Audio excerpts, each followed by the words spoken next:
So we should be fine. We don't have public comment that I can see. We do have a piece of correspondence. Don't have public comment that I can see. We do have a piece of correspondence. Oh, that must be the replay on the. Yeah, that's not going to work. So hang on a second. Okay. Oh, that must be the replay. Okay, can you hear me? Yes. Oh, yeah. Okay. I do not. Okay, it does say that it's still live streaming. So let's hope. Yep, live. Yep. Okay. It's still live streaming. I just had to turn it off on my other screen. And it looks like we are good. Okay. Yeah. Yep. Okay.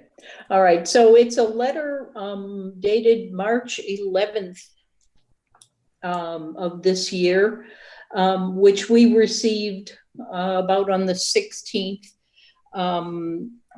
It came before, we did not have a meeting in March or a meeting in April, which is why it hasn't been recognized. I sent it to the board Yep. late because I just forgot, and then logged into a Board of Selectmen's meeting because the letter was also addressed to them. So I realized that you hadn't seen it by then. So you got it. It came from, sorry, I should tell you, Mr. Fred Ball, whose address is 59 Carmen Hill Road, Brookfield, asking for a change in one of our policies. So that's the only correspondence that I know about. We haven't received anything either. Okay. Any additions to the agenda? No. Okay. The minutes of February 20th, which is the last meeting we had. Yeah, and I wasn't there. That's the only change since, but it says that I am, but I wasn't there. Okay.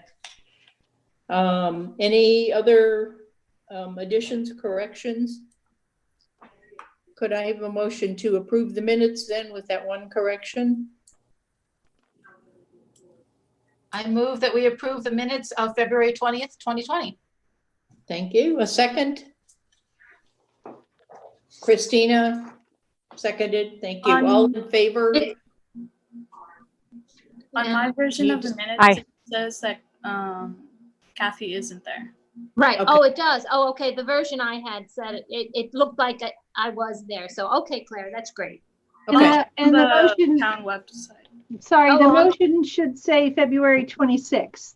Yeah, it is 26. Yeah, but thank you, Claire. I looked at it twice, the version that I had that came on email. So good. Thank you for correcting that. So that's good. Okay. The treasurer's report. Yeah, it's kind of what was expected. I sent out a note earlier today. The good news is from the report that I sent you earlier today, we were down to 435,000. As of today, we're back up to 498,000. But the stock market is what it is. They're managing it well. From inception to date, we're still up 5.5%. But we had, it's fine. I think they're doing as well as can be expected. Yes, I've got this afternoon about 3:30. Kathy and I didn't see it till after that. A note from John Pitt, who was concerned about the funds, mostly because it didn't, I'm sure that we all expected that drop to happen in this, and also expected, since the market has gone back up, to have it Going back have up, it yeah. go back up. Yes, we may still be a little down, but it's done remarkably well for something that's all in stocks. So John was concerned, and it said, yes, it's all in stock, which some days concerns me, but it's been doing well over the time that Wells Fargo has been managing it as all stocks. And what we pay is, we don't pay a commission, we pay a flat fee Right. for And they their have- management. So and it they doesn't matter whether they, Yeah, and they have not increased the fee. The fee's been going down as we've gotten bigger, which is good, yes. but not increased the fee. And frankly, I figured since this was the first quarter report, that's why I sent the report as of the end of March. But I went online today to say that we are down about $100,000 since the beginning of the year. But we recover, as I said, 435 is what we were at the end of March. We're almost 499 now. So we're getting back up there. And we should also have the annual review from Wells Fargo. Yeah. Normally would have been done in April, but I told Siobhan, I spoke with Siobhan, and as soon as we can meet face to face, she will be happy to come and talk to everybody again. Okay, good, thank you. All right, the director's report. Well, anybody have any questions? We'll start off with that. I just wanted to make sure everyone was clear on the current status of the library, which is we are closed to the public, as you know. Reopening plans change 4 times a day. I meet with the health department and town hall officials. I'm part of the emergency operations team, and we were meeting about every other day. We've cut it now back to once a week. And I started off with a written version of the plan for reopening the library. And because I ended up revising it about 6 times a day in the early weeks, I just said, okay, that doesn't make any sense.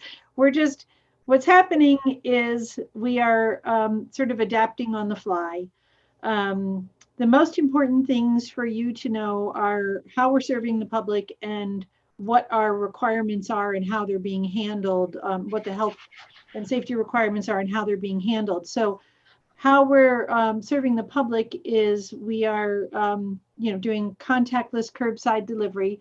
We did a very soft rollout because we have a really pared down staff due to the requirements for staggering schedules so that we don't have too many people in the building at any one time. And we also have several people on staff who have either requested a leave of absence or are in a high risk category and don't feel comfortable coming in. So we're down about 5 people, and we're staggering the schedule. So there's only a few people in the building on any given day. So knowing that, we didn't want to do a heavy push on curbside pickup until we were certain that we had everything in place and could manage it easily. So we started off with we had about 200 books on the hold shelf when we closed in March. So we thought, let's start contacting those patrons, and then we'll very quickly find out what it is we need to make this work smoothly. And within the first hour, we realized we need to cover the books. We need to we can't put a stack of books with somebody's name on it outside because that violates privacy. So we immediately started to, do a quick inventory of all of our supplies for bags and things like that, and started ordering bags and doing all kinds of things. I've been coordinating with every other library practically in the state all the time. And we are all sharing our information, and we've formed sort of little neighborhood groups within libraries, so that we're trying to make sure that what we do here is sort of similar to what Newtown's doing, and sort of similar to what Bethel and New Milford are doing, and Southbury. We don't want to have us saying, okay, we're going to full service, and everybody else saying we're not open. So so we're trying to make sure we're coordinating and sharing information. Of course, everyone has a little bit of a different situation, because we all have to abide by our local health department. And then on top of that, some of us are association libraries and some of us are municipal, so we have different guidance there as well. And so what we ended up doing was saying we definitely want to start curbside, but sort of monitor, see how it goes before we make an announcement. And we're keeping busy all day long with the 2 staff members that we usually have on CERC right now. So our rollout for announcing to the public will be Monday. And well, actually, I think it's going out in the newsletter for Monday, but it'll probably come out this weekend. Right now, we're Monday through Friday, 10 to 3. I don't see that changing much until we can retrofit the interior workspaces for the staff, because we have as you know, we're a little bit challenged for space back here, and our workspaces are less than ideal on a good day. On a COVID day, they're downright dangerous. So we, I initially started to look into plexiglass workstation separators. Of course, literally the entire world is doing the same thing. So turns out plexiglass is in short supply because they just didn't expect this kind of a run. So and then it became an issue of who's paying for what, and so the town decided to standardize, and they said, let's create a standard for all town departments, and that's what we'll do. And so they assigned Greg Dembowski to the task, and he came around measuring. We had lots of conversations, and he kind of threw his hands up when he got back here. He kind of just said, yeah, I don't know what to tell you about this. But what they ended up with was discovering that plexiglass was too hard to obtain. So they went with 1/4-inch laminated glass, and that could only then be for counter shields. That would be too heavy and too expensive to do workplace partitions. Very long story. You don't need all the details. The bottom line is we cannot open the building to the public until we create safe workspaces for the staff and reduce employee to employee exposure and employee to public exposure. That's what we're working on minimizing to the best of our ability. So the town originally had June 1 as a target for reopening, and that's not going to happen because the materials are just not available. They actually are now installing temporary partitions, and they are plastic shower curtains. So, well, I mean, I would worry about glass.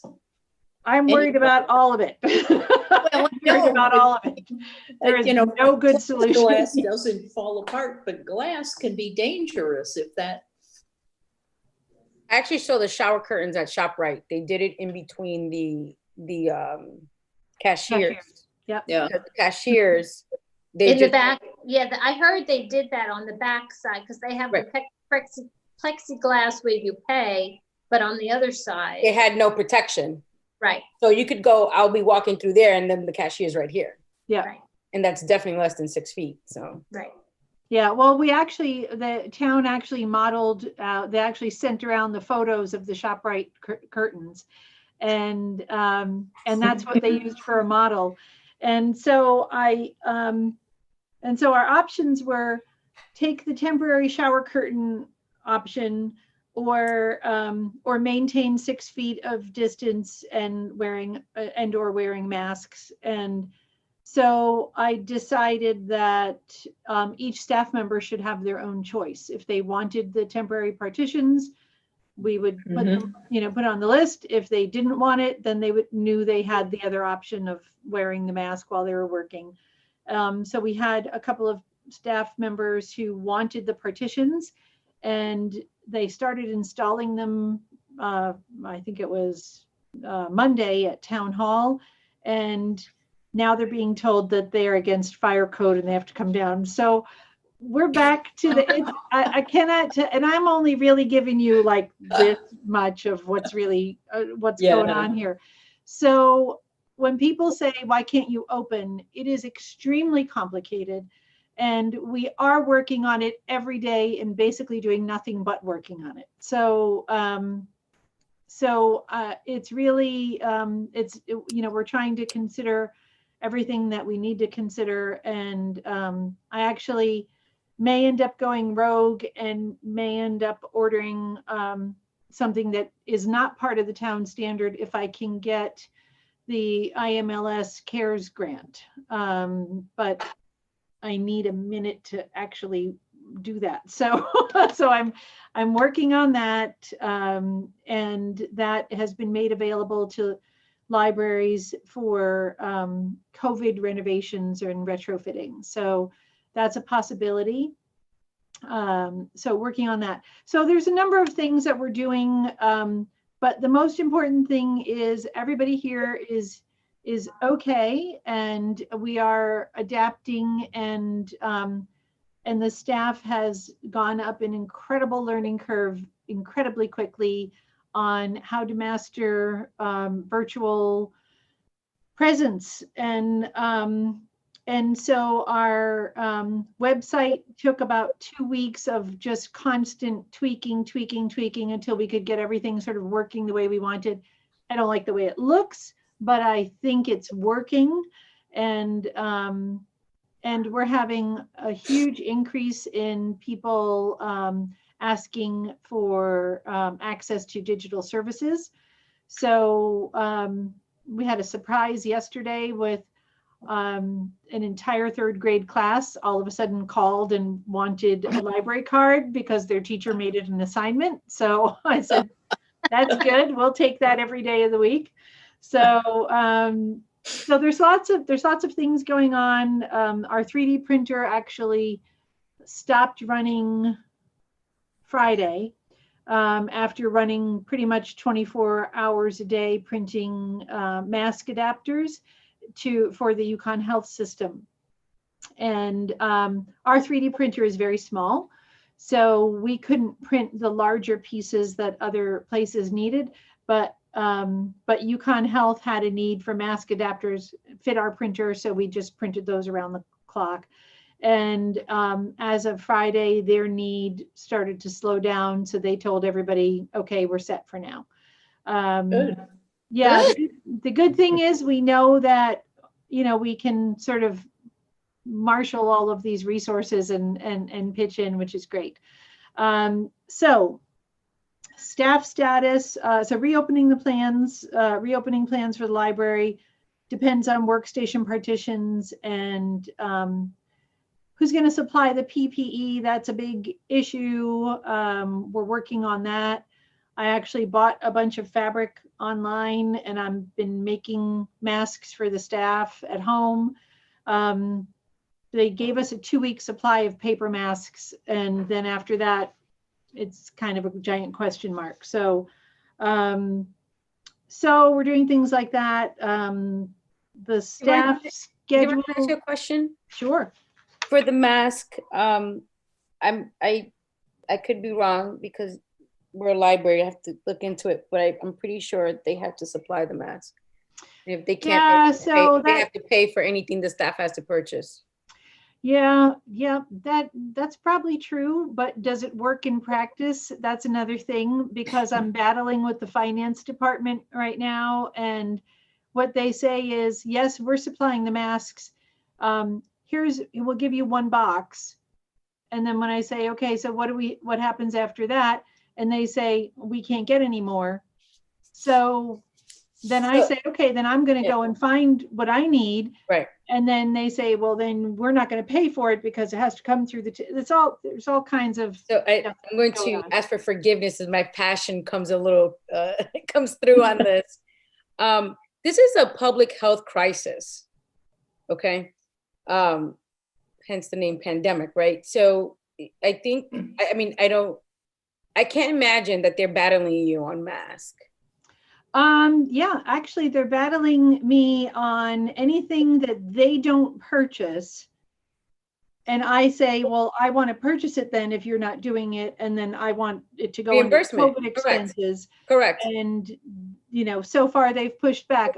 As mandated by Governor Ned Lamont executive order, which I can send to you. Yeah, we have it actually. So, I don't think Marcia cares about Just that. pass it over with the receipt, Yuan. I don't think Marcia cares about that. But we're working every angle. I have another meeting with them tomorrow. I have another meeting with them the day after. So if you really need them, Yvonne, let me know. My company's been donating masks to hospitals and different first responders. Before this all started, we ordered over 10,000 masks. Just very smart. Planning ahead, so we definitely have a good amount left. But it's the blue surgical mask. Mm-hmm. Yeah, the paper ones. Yeah. So they're not the best, but if you're really finding yourself in a bind, just send me an email and I'll get some boxes over to you. Thank you. Thank you, Jacqueline. No, of course. Yeah, that would be very helpful. Well, Yvonne, apparently in Steve's, one of his emails, he talked about how much PPE they're giving to all of the local businesses and things. So if they're not giving it to the library, that just doesn't make any sense to me at all. They're not leaving us out, Kathy. They're really just saying we can't get our hands on it. So it should by now. The other thing is he also says that, we should probably this is a public meeting. Yeah, we should probably have a. That's fine. I'm just saying that in one of his last communications, he said they have it and they're providing it to other local businesses. They should be providing it to the library too. Yeah, they are having trouble getting their hands on enough stock, and I think at some point that will all kind of loosen up and it will all sort of come. But right now, everyone is just sort of responsible for their own self, and we're working on it. And I know what's going to happen is by September, people are going to be giving masks out on the street because there'll be an overrun. There'll be so many. But right now, everyone is just sort of doing their own thing. That's just what's happening now. So we are working on it. We're working on it all the time. So in fact, I spoke with Jason D'Souza today. He was able to pull together some hand sanitizer, and so he sent us a box of hand sanitizer today. So they are trying to sort of loosen up the supply chain on all these things, and we're really working on that. And one of the good things, I watched a little bit of the Board of Finance meeting, was that generally FEMA gives you 75% of what you spend on these disasters. Well, it's I guess between the state and FEMA, they expect to get 100% of whatever they spend.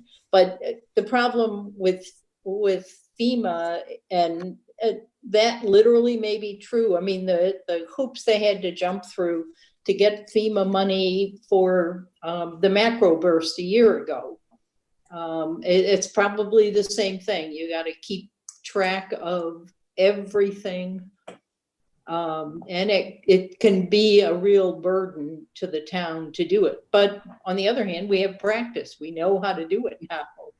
They actually have a system, a finance model in place for doing this exactly for that reason, Betsy. So, so immediately the finance department issued different timesheets. So we have to keep track of our time spent on COVID related things on, you know, in a separate spreadsheet. And so we're doing all of that, and really it's just a lot of extra sort of things that we have to keep track of, but it's all happening. We're doing it. It's, you know, it's working. It's just, you know, it's sort of a learn as you go kind of a situation. The other factor in opening the library is the statewide delivery system for the books is not functioning, and neither is our supplemental system. So at the moment, we can only lend books that we own here in this library. So this is when it will become, as I said in my report, very obvious at some point that we are undersized. We have an undersized collection to serve the town of Brookfield. So, so we'll, you know, we're doing the best we can on that. You know, I'm talking to, I get communication from the state library constantly. They did just name an interim state librarian, which is, in fact, I'm in a meeting tomorrow with her. So that is, that's good news, to have somebody advocate for us on that front. So targeting July 6th so far as a very loose date when we can sort of aim for opening to the public. And this will not be business as usual. This will be either by appointment or very small capacity. And it will be, there's a protocol that's being developed right now through the health department where we will have to keep a log of anyone entering the building, and that's for future contact tracing. We will have to take people's temperature and keep a log and ask them a set of questions before they come in the building. I don't know how long that will have to be in place, but that is that's the model that they're working on right now. So that means basically stationing someone at the door, you know, doing that. So there's a lot that's involved, and we are working through it. I'm very happy that we are able to, as of this week, really get a handle on our virtual programming, and our children's department and teen department have been working very closely with all the schools to develop a new model for what summer reading will look like. So many families are overloaded on screen time with school from home. So you know, we're trying to do kind of a hybrid system where not everything is online. We're trying not to do tracking online and things like that. So next, I think that rolls out on June 22nd. And that we're very excited about that, because for a long time we just had a giant question mark. We didn't know how that was going to work. So that's very it's good to have that kind of organized and under control. Our One Town One Read program is launching on Monday, so that's very exciting. We have got incredible programs associated with that. So in the meantime, in terms of program statistics, we're collecting all kinds of data, because reporting program statistics for the annual report at the state level is not going to look the same. So right now they're only counting live programs. And of course, most of our programs are recorded programs that we upload. So we do some live programs, but that sort of came in the, you know, the last 2 weeks. So So what they have told us is collect everything. There may be another place we can use it in the report, but program statistics are just going to look pretty much like everybody else's. This is Awful for the year. yeah, it's just, that and circulation statistics. Our digital circ has gone up. Did anybody see our front page News Times article? I don't get the News Times. Front page News Times yesterday. A big article about about libraries in general. And Yeah, so they it was a good article too. Yeah, it was not bad. I spent a long time talking with the reporter, and she actually spoke to many, many libraries in the region. I think it came out pretty good. So the important things that I wanted to sort of slide in there was that, our digital circulation is really getting very strong, and we're getting sort of new people who had never read digital material before. I think we'll keep some of those people. So that's good. But the thing I wanted to stick in there was it's about double the cost. Buying an ebook for a library is about double the cost of buying a regular book. So we can't obviously maintain that with our existing budget, but we are doing really well with trying to find the right balance of how to divert or how to reallocate our book money to making sure we have enough in our digital collection. That's kind of it for sort of COVID related stuff and book and the library closure. That the governor listed libraries or mentioned libraries in phase 2 of the reopening plan, but he never actually closed libraries. So there was a little bit of confusion there. In the end, it doesn't really matter because we pay attention to our local health department. So it's based on that. Buildings and grounds. We started before the pandemic on our plan to rearrange our floor plan, as most of you know, and we actually didn't even have to tweak it. The way we designed the floor plan actually works quite well for helping to separate workstations for the public. And so we went ahead with that, and it's nearly finished. We had the help of a local contractor come in and move some things around. It actually looks amazing in here, apart from the boxes everywhere. But it's going to be a big change. When you walk in now, there is no circulation desk in front of you. The circulation desk is the information desk that was on the side. And it really looks very inviting. It looks very homey. It looks wonderful. We're really pleased. We have, a lot of little tweaks and things to do there, but that has all fallen into place. Public Works did end up paying for moving electrical lines to get us some more outlets and things. So that was really great. Good for them. Yeah, that was really helpful.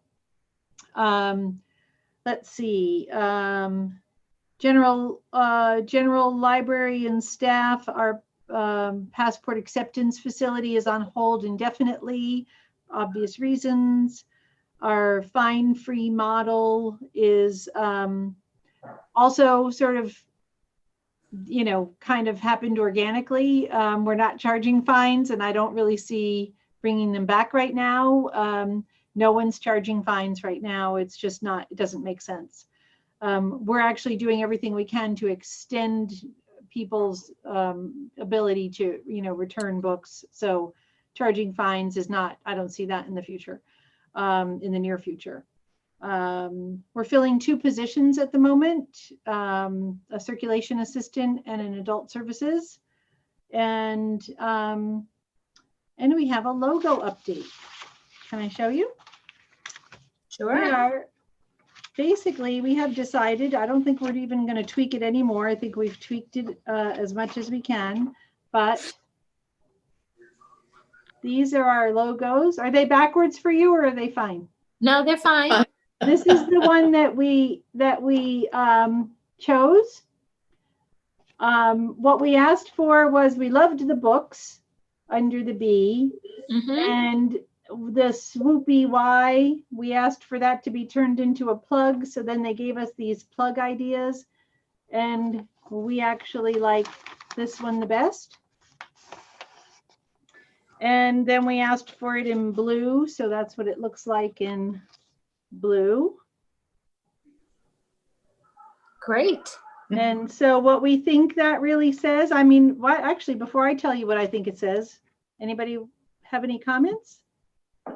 Oh, I did not do the nails No. on purpose. Did not do that on purpose. Is that what type of plug is that? Is that a lightning cable? Yeah. Well, the plugs they gave us, we thought that one, that's a USB, Yeah. and that kind of looks, I don't know, a little clunky. This one just looked wrong. That's like a computer power outlet. And everyone really liked the sleekness of this one. Yep. And so I, had some back and forth with the designer and said, my concern is, when you reduce that to a really small corner of a paper, is that going to be noticeable? So she made some tweaks to it to make it more noticeable. But, we're doing that kind of fine point tweaking now. Can you tell me about the, is it books is under the B? Because is there a word on there or It just not? says the Brookfield Library, and those are 2 books. Oh, but- it's just, so it just is 2. Okay, that's what I couldn't see, whether or not it had a word in it. It's good to have something more than books. Yes, that's why we want, so what our sort of objective was to have some kind of an image. And I actually really like our current design, the tree thing, but when it stands by itself, nobody has any idea what it belongs to. So it doesn't say library at all. And so what I really wanted was something a little more kind of contemporary, not a lot of colors, and something that definitely said books, but more than books. So we've been doing this for months, and we've been kind of all over the map on this. And we like the font, we like the kind of swoopy Y thing, and I don't know. Yeah, I know. Christina, you're in marketing. What do you think? Very cute. Sorry, I'm also on mute. I like it. I do. I really do. I like it in I black think it's better, nice but- and it's bold. Yeah, I think it looks very nice. And what is that? The emojicon, the little tab when you have it up. Jessley is going to know this one, right? The little emojicon that you put on the tab. I could just see it being the little books. Favicon. It's called a favicon. Sorry? A favicon. Favicon. Okay, there you go. So we're thinking that this is, we've got, as I said, a couple of back and forth, like clean up some lines or make it more bold or something. But we're really very pleased with this logo. And what I really wanted was to be able to see basically the Brookfield Library, but in a kind of artful way. So that's what we're settling on, and definitely let me know if you have any thoughts about it. I think it says basically we're connected to, is what I think it says. Yep. Yeah. So Absolutely. and I think it feels kind of friendly and still sort of elegant a little bit. And anyway, that's what we've come up with.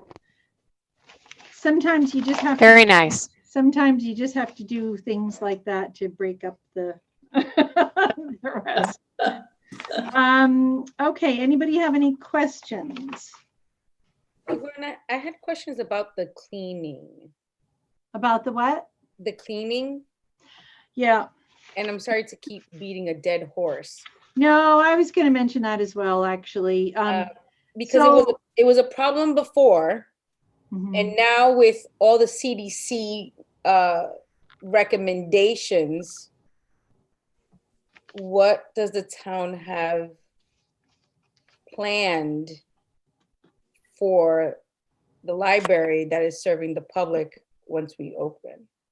So that's a really good question, and it's an ongoing thing that we're discussing.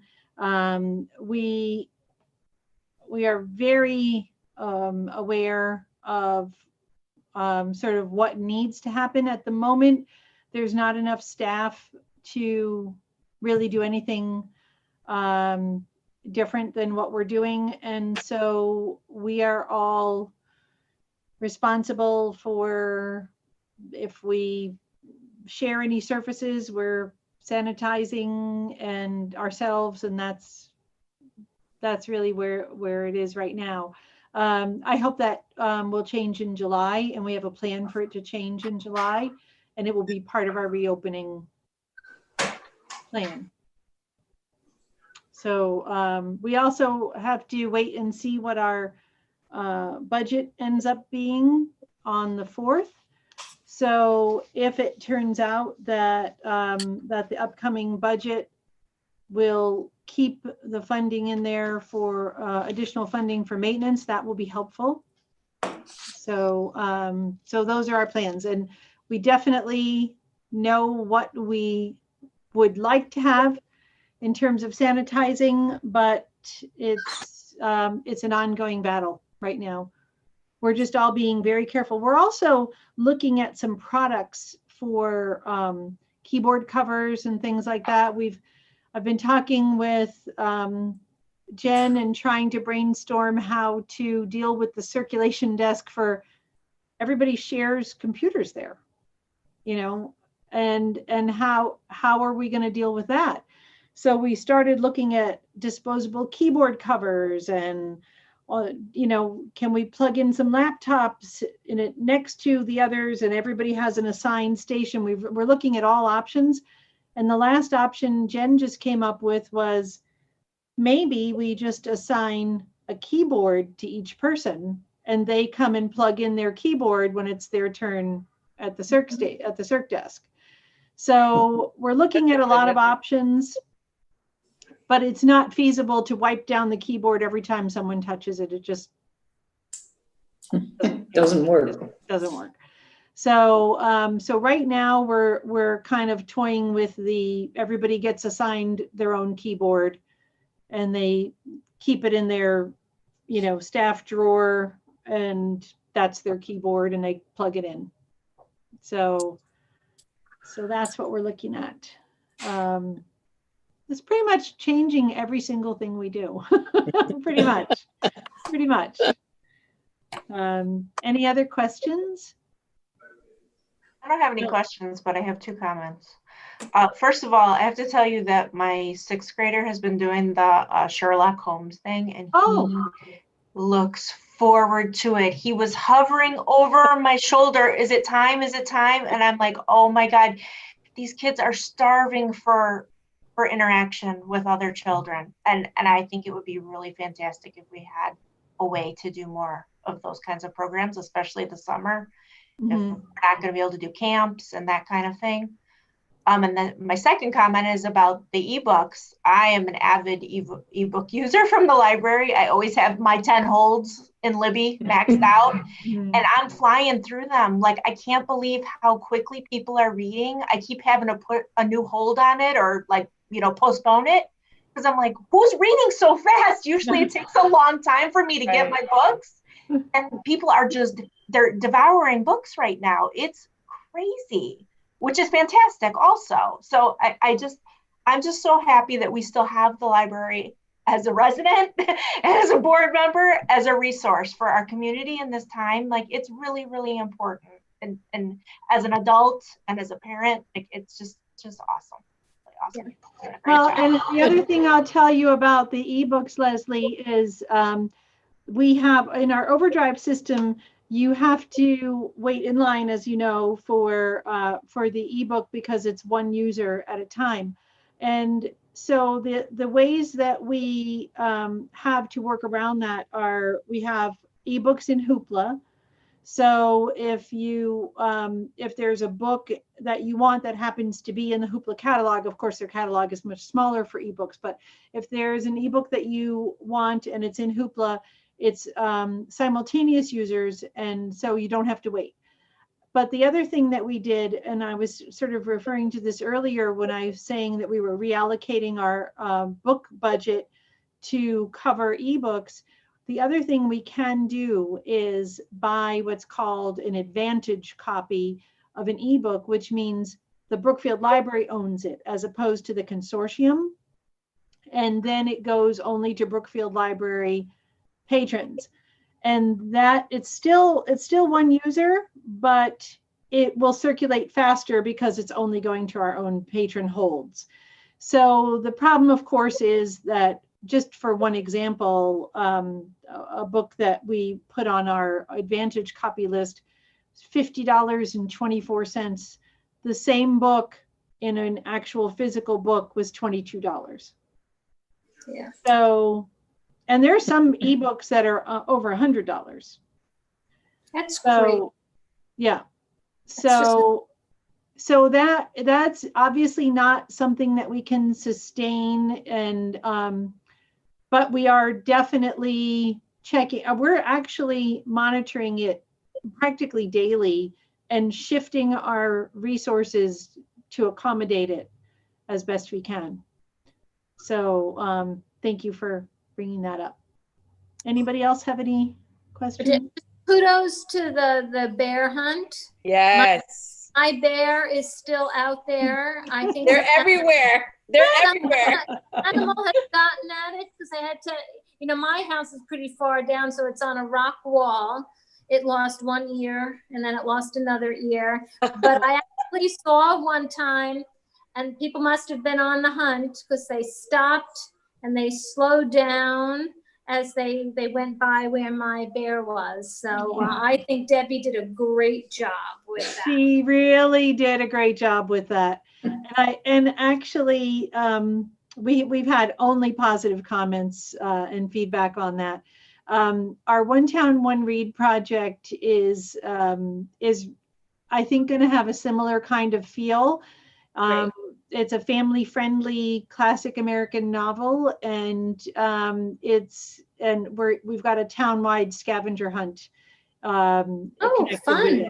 So our goal was, in the past we would have gone to local businesses and asked for donations for our One Town, One Read. We've actually flipped that model, and we're actually going out to the local businesses and asking how we can help support them. So we solicited 7 local businesses, well, 6 actually, because we're including the library. So 6 local businesses, and we had all of them on board. And then when restaurants opened up last week, I think it was, 2 of them dropped out because they said they got so swamped that they actually didn't want more. They didn't want the attention. But we are really excited to roll that out. So that will start next week. Great. Good. Okay. Anything else? Okay. So we need to move on to old business, which puts the new library committee first. Okay. There's no news. Okay. No, we haven't been meeting. I do plan on, actually, I was hopeful to wait until the library opened, but I think we're just going to go ahead and do a Zoom meeting too. It just makes sense at this point for us to touch base, but there's really no news from the new library committee. Okay. Thank you. Let's see, let's do the current year's budget. Are we? So we actually had some sort of unexpected savings because of our drop off in our staff. And I want to be really clear, we didn't furlough anyone or lay anyone off. But there has been sort of an organic drop off because people have lost their child care. People have, have to be home with their kids from school. And so there have been a number of people that haven't been able to put in the same number of hours. And so that amounts to quite a bit of savings. And I have been trying to divert that money to pre-purchase some technology, since we know next year's budget may not be able to provide us with our sort of annual technology budget. So we're trying to work on pre-buying some technology for next year, and trying to reallocate some book money, because we know our book budget next year was not what we wanted. So we're trying to work on those two angles, and so far we think we will be able to do that. We're definitely not going over budget at all. We definitely are going to be keeping it within our budget, and we definitely want to utilize what we have, because we know what's coming. So we want to make sure we're getting ourselves set up the best we can. Okay. All right. The capital budget that we put in, because of the way the budgets are being dealt with, maybe we should talk about the upcoming budget. The Board of Finance meeting, because of Lamont's executive order saying we cannot vote, we cannot hold an election, the Board of Finance was tasked with the determining the budget and setting the mill rate, which in the end is their job too. And they had until June 4th. And originally, I mean, they've been having several meetings talking to people. And the biggest problem was they were all literally satisfied with a budget that raised the mill rate by a little over 3%. But it was a logical budget that they were all in favor of. They thought they could support. With the pandemic, the real problem is that there's a severe possibility that revenue will go down. And revenue is generally tax, property tax. They will tell you that property tax it's actually a more stable source of income than income tax. Because income tax, your income goes down, so does your taxes. Your property tax generally stays right there. So they had it all settled, and then this came along. So they've been trying to deal with the possibility of loss of income on a lot of fronts. And they put together a budget that I think what they said was that on the town side of the budget, which is 1/3 of the budget, the total spending on the town side would increase by $53,000.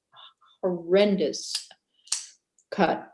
However, they have said, and the budget that they are working with gives the library our new part-time person, our third committed part-time person. It cuts the salary contingency line that we put in at $10,000. It cuts it down to, I think, 2,500. 8,500 was taken out.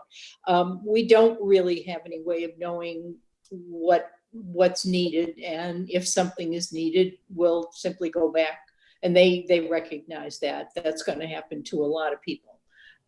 The other thing that they did was cut $5,000 out of the non-salary portion of the budget. Now it's on the line item with the book where books are bought, mostly because that's the biggest line there. So, but nonetheless, they recognize that, we're responsible for figuring out where that $5,000 will come from. And what's happening tonight, they actually scheduled another meeting. They started at 7:00, and Mark Mulvaney asked to have it because he said, look, nothing's going to change. The governor's not going to change his mind about voting. We're not going to change our mind about anything we're doing for the most part. Why don't we just do it?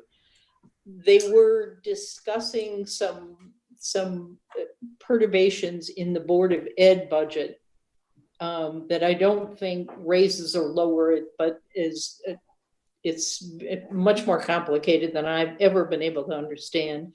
But my guess is that by the end of their meeting tonight, they will approve what they label the COVID budget, which it gives us the advantage of actually increasing our staff by one more half person for the upcoming fiscal year. So we need to, so I've told them a number of times, I was very pleased that they actually managed to keep that in. And at one of their, I think of the public hearing, when Dan Dvorsitz did the presentation, he said, yes, the library budget is going up, but we committed 3 years ago to doing this, and we're keeping that commitment. So the end report is, they were also talking about, you know, the number of people who want a 0% increase in their property tax.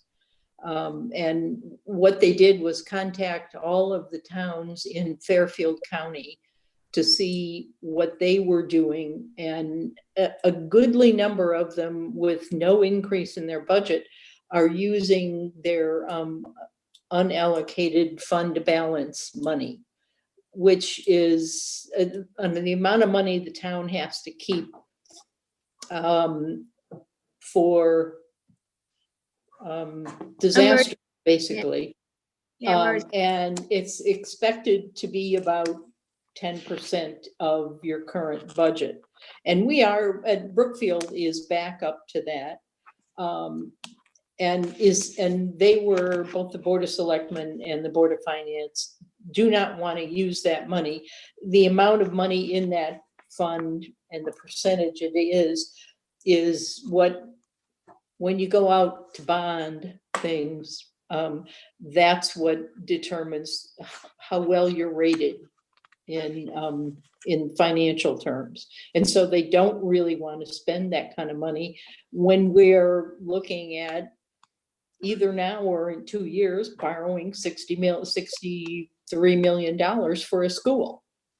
So the attempt is to keep the fund balance at the proper location and decide, and typically they would not bond the school until it was built, but the interest rate on bonds is so horrendously low that they might consider doing it earlier, just because it on the theory that bonds purchased or sold and with a very low interest rate would be in the interest of the town, not the people who buy them necessarily, but we don't have to worry about them.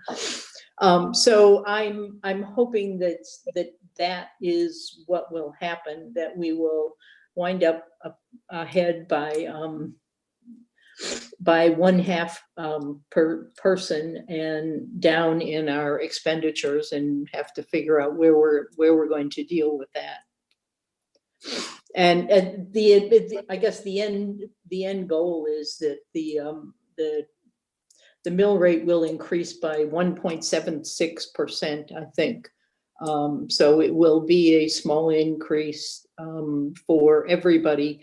The hope is that next year's budget will have a normal increase, and they're worried about the worry is that if towns use their fund balance now, next year's budget is going to look truly awful to anybody. So it's not only the coming year's budget, but the following year's budget that they want to keep to an affordable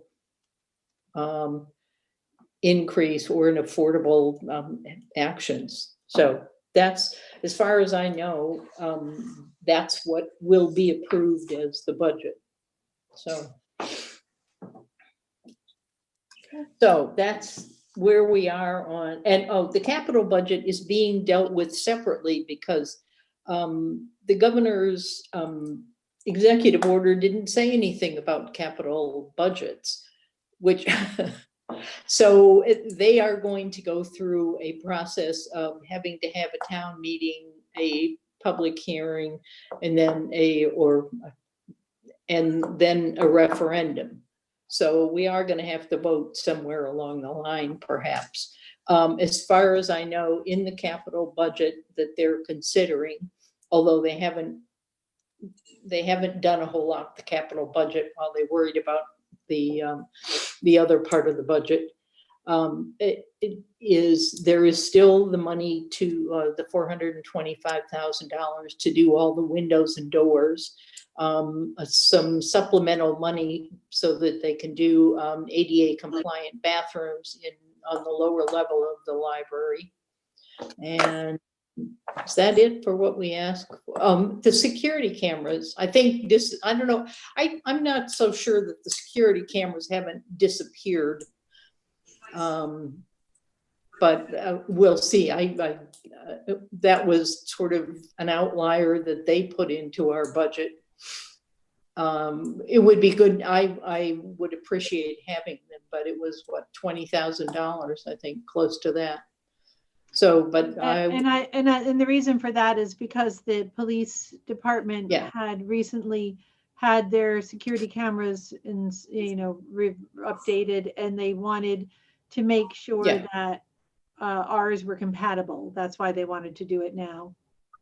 Yeah, and so I can't remember whether that's still in there or not, but I mostly because I'm mostly worried about the windows and doors. And I'm very happy that those are still in the process. So I think that's all I know about the budgets. Yeah, just a quick question, sort of budget related.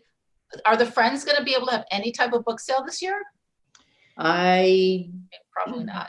I don't know. I sent Georgetta a suggestion that can we just do it and just empty the boxes out on those tables and say,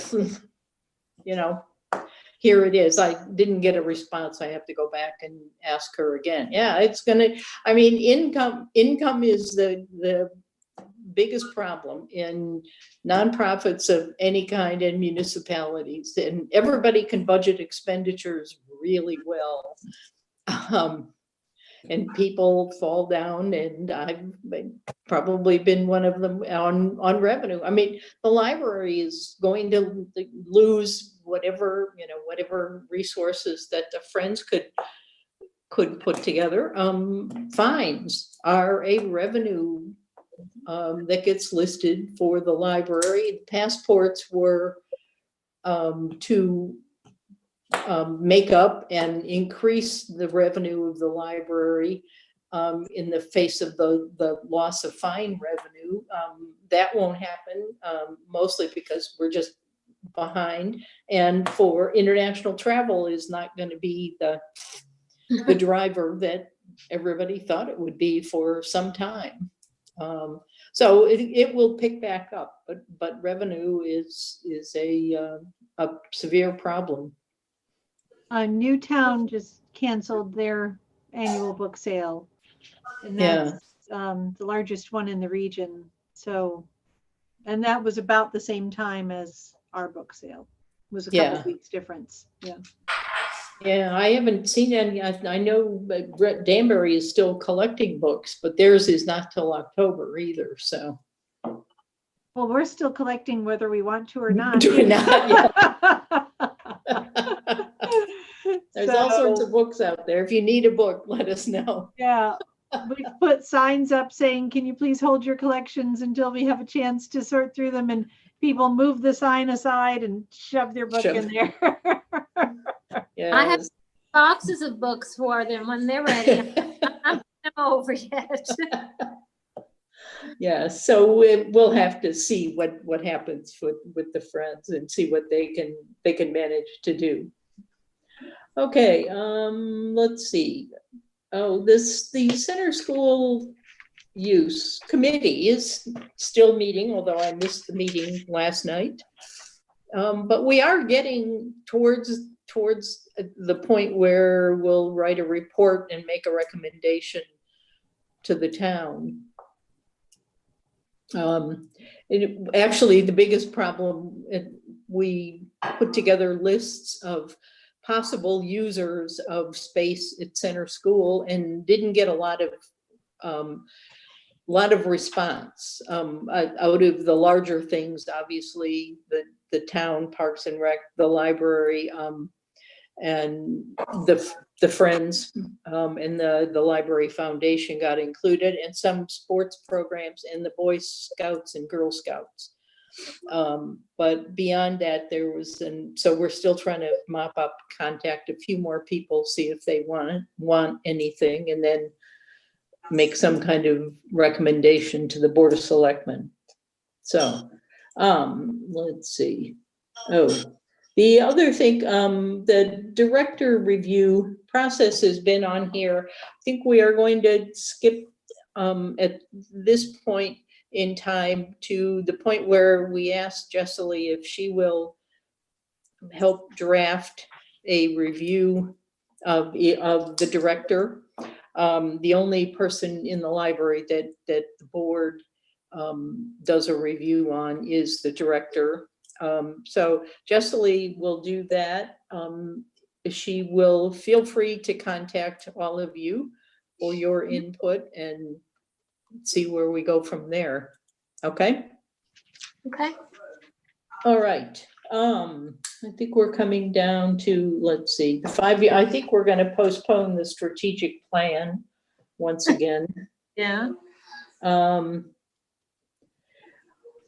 the agenda, policy, well, the current health guidelines, I'm not sure that we have anything to do with those other than by listening to the health department in town and saying, okay, we'll do it. The only thing that I was thinking on that, Betsy, was at the moment when you open, wearing of face masks is going to be required according to what their knowledge is right now. Mhm. So the only reason I put that on there was because I was wondering if we needed to amend the patron behavior policy to just give the staff some protocol for what happens if someone refuses to wear their face mask. Well, Betsy and I can talk a little bit about that because the farmers market is opening on June 19th and masks will be required. So I had asked Jay for a phone number because I was anticipating I may need some additional support. But since a private business can say, no mask, you can't come in. Public property, however, it's a little muddier. They don't have to show proof, but if they tell you that they can't wear a mask because it is harmful to them, you just have to live with it. So you might want to try that with the health department, but Jay was pretty clear that we're going to have a limited amount of clout to enforce the mask wearing during the farmer's market because it's on public property and the library is public property. So you just may want to talk to the health department about that as well. Even Kathy, even for private businesses, Governor Lamont heavily encouraged that because we've been open, if they medically cannot wear a mask, we have to take their word on it. We're not even allowed to ask them for like a doctor's note excusing them for it. And I can understand that we have asthmatic employees that cannot, they just, they can't. I mean, I understand it, but that just kind of makes it more difficult when you're trying to make it safe for everybody. Right. Yeah. I just want to share, I have concerns about library staff having to try and enforce that policy. As you know, most of you know, my husband is a pharmacist in Danbury. Danbury Stop and Shop, they hired a Danbury police officer to stand at the door because people are being unruly. There's violence and domestic violence are on the rise. I don't think any library staff should have to deal with some unruly member of the public who's going to put up a fight about wearing a mask. I don't know what sorry, my dog is in here and she's squeaking a toy. I'm so sorry. Well, that's pretty much it.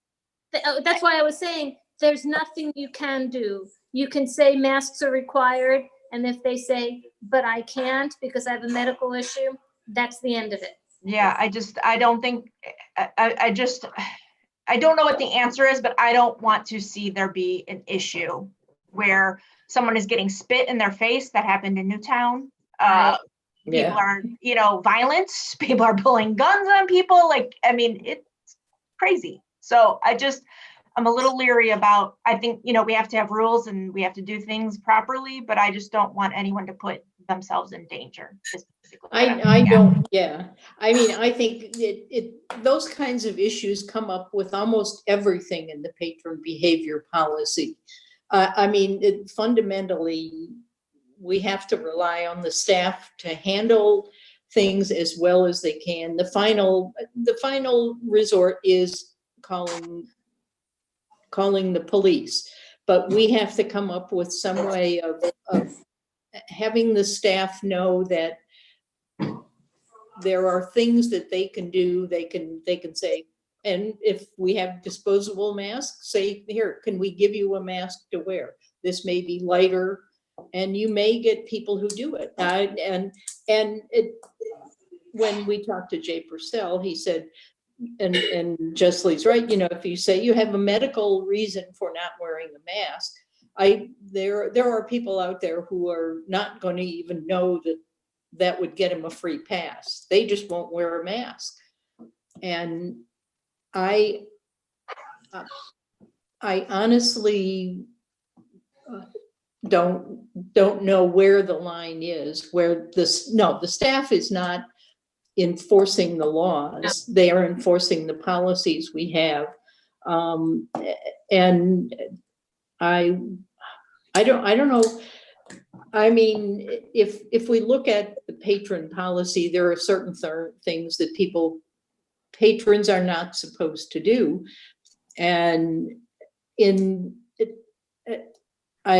need to look at how they handle other disruptive patrons in anything else, and how far do the staff go before they just have to say that they're not there as policemen. The choice comes down to, do we call the police? And you can, in the end, call the police if there are people who are truly disruptive in the library, or can we simply, I don't, it's not caving in, it's preserving public order and everybody else. Yes.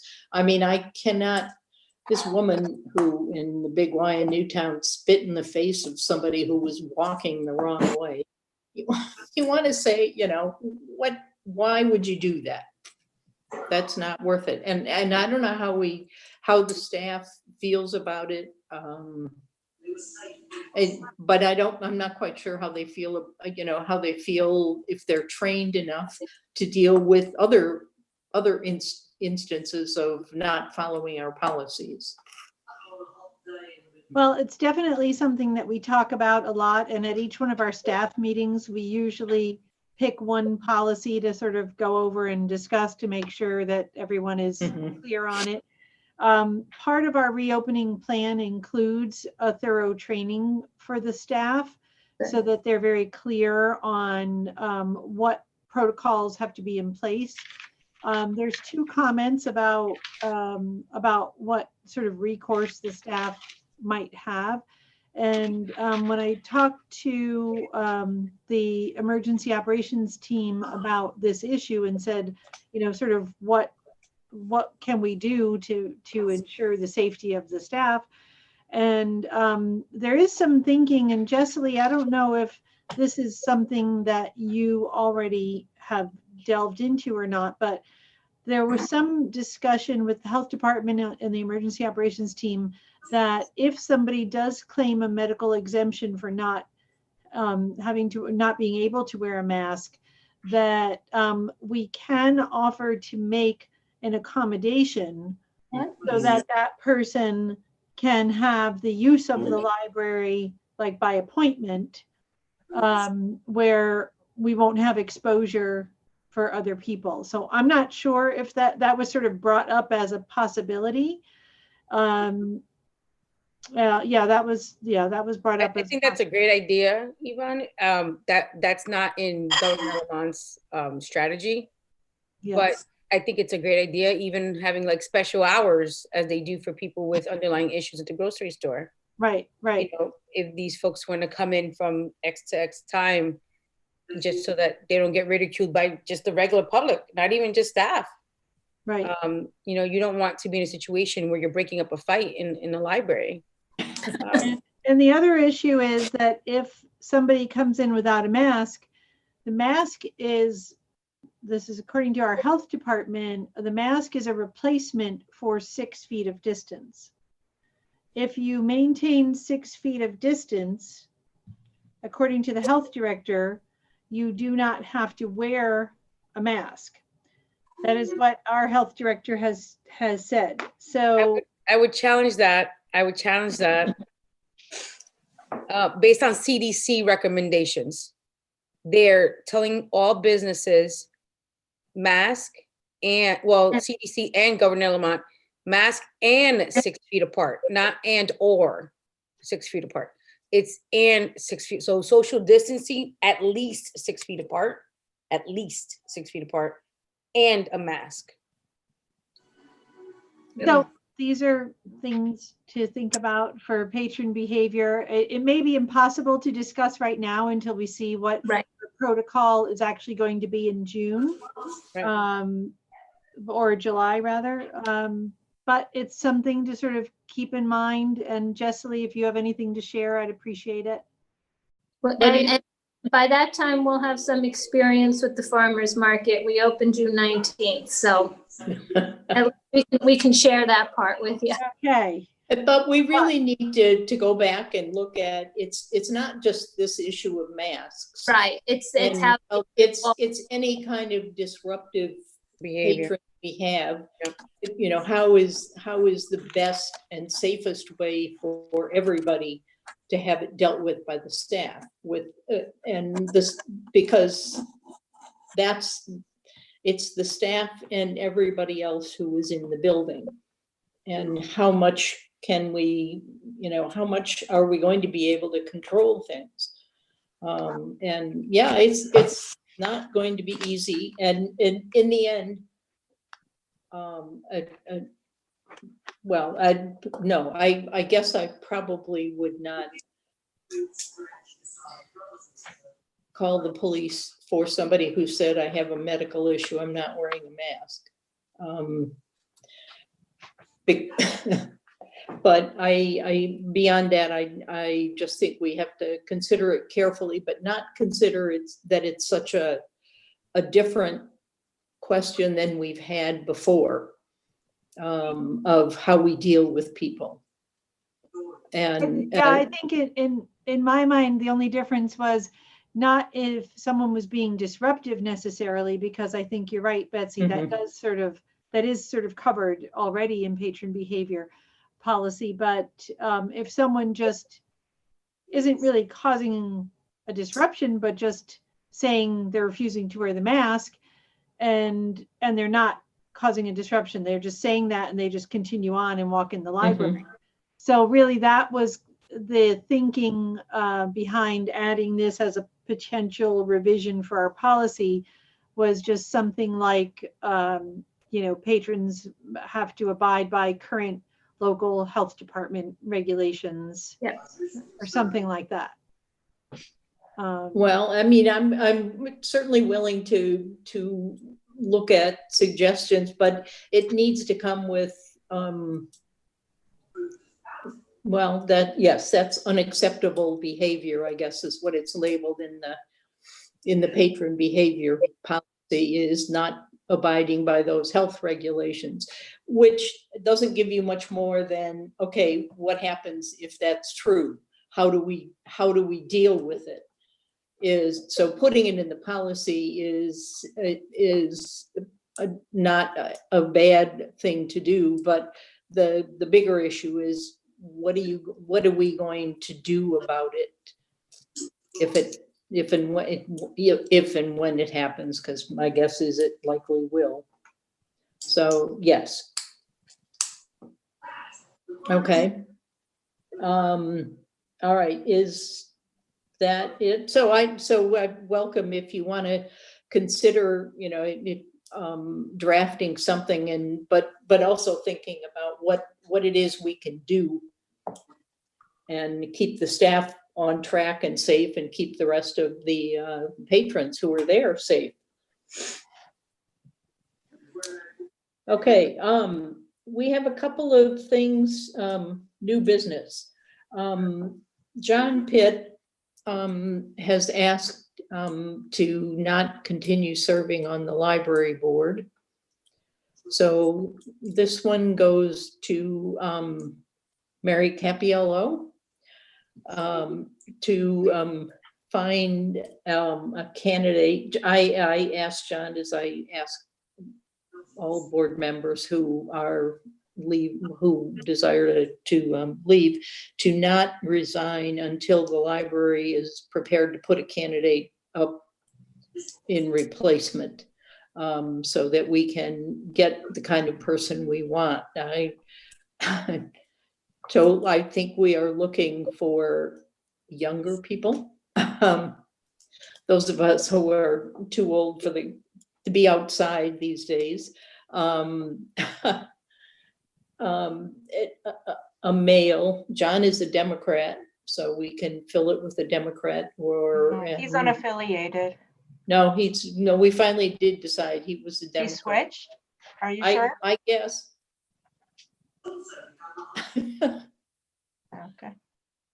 I know it. Well, it surprised at any rate. So whatever he is, but that was the place we looked for. So Mary Capiello is the board development person. Any of you, or Mary has all the right to call up you guys and ask for suggestions, for help in coming up with a new candidate that we can present to the Board of Selectmen.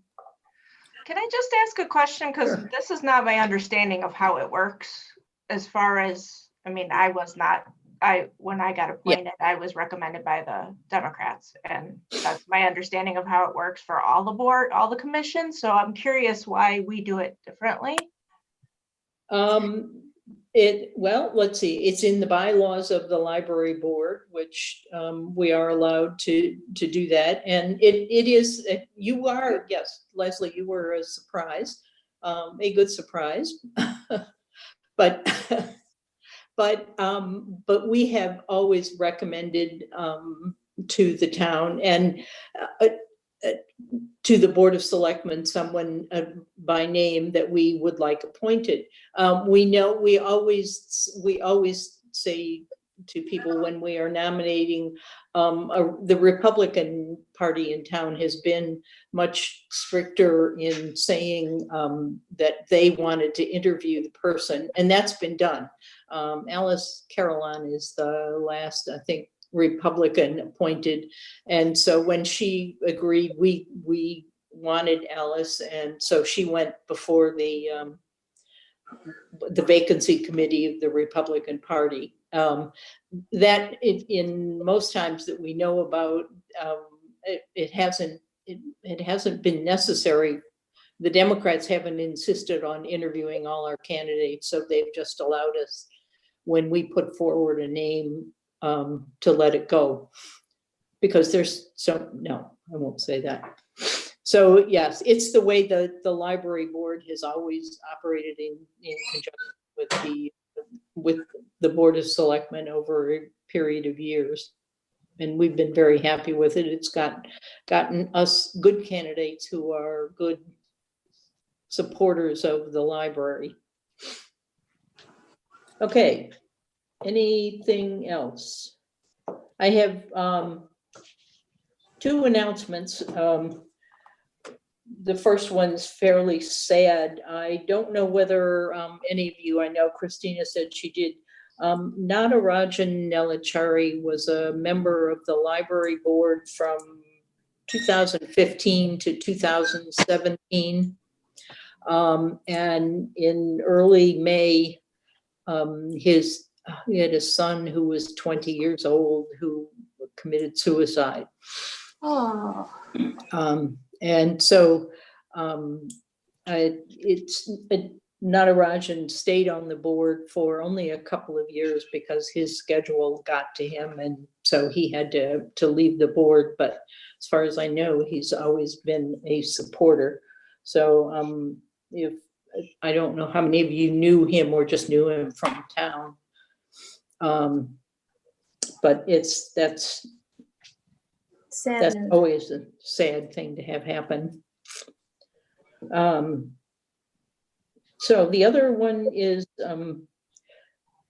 much happier notice that Yvonne's birthday is this week, right? I think it might be. Oh, yeah. I think it is actually. Yes. Coming right up, whether I want it to or not. Doing that. Right. Happy birthday. Happy birthday. Happy birthday. Thank you. Yes. Okay. I have one other announcement, and that is that our poet laureate for the town of Brookfield, we are working, we have met with the Poet Laureate Selection Committee, which is a wonderful group of people who are serving to go through all the applications. We had 4 applicants for the position, honorary Great. Poet Laureate. We have 8 panelists, including myself, who are reviewing the applications, and tomorrow we'll be Zoom interviewing the finalists, and we hope to be making a recommendation to the Board of Selectmen on Monday. Great. Great. So that's very Good news. And also another small announcement is that I have been asked to be the president-elect of Bibliomation. So that's our consortium for 67 libraries. And so starting July 1, I'll be the VP/president-elect of Bibliomation. And then in 2021, I'll be the president there. Good. Congratulations. Congratulations. That's great. Good. Okay. Anybody else? No? Okay. No public comment? No? Okay. So can I consider the meeting adjourned? Thank you. Thank you. Bye. Thank you. Thank Bye, you. Bye, everybody. Bye. Bye.